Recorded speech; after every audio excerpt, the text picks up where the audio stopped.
Jessica Iskandar dicibir setelah operasi plastik, sang kakak beri pembelaan. Kabar oplas Jessica Iskandar ditanggapi beragam komentar dari netizen. Selain ada yang memuji, ada juga netizen yang mencibir Jessica Iskandar. Diketahui, Jessica Iskandar baru saja melakukan operasi hidung di Korea Selatan didampingi oleh suaminya, Vincent Verhaeghe. Jessica Iskandar melakukan operasi plastik di saat dirinya kerap diberitakan bangkrut karena penipuan mobil-mobilnya. Menanggapi hal itu, kakak Jessica Iskandar, Erik Iskandar langsung bereaksi membela sang adik. Erik pun memuji hasil operasi hidung jedar, sapaan akrab Jessica Iskandar yang terlihat bagus.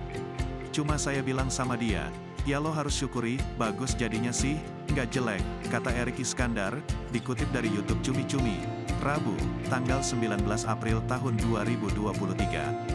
"Jadi intinya gini, tadinya si jedar ini berusaha untuk kayak dia nggak mau diekspos," ucap Erik. Namun, Erik Iskandar mengakui apa yang dilakukan adiknya, ia tidak bisa melakukan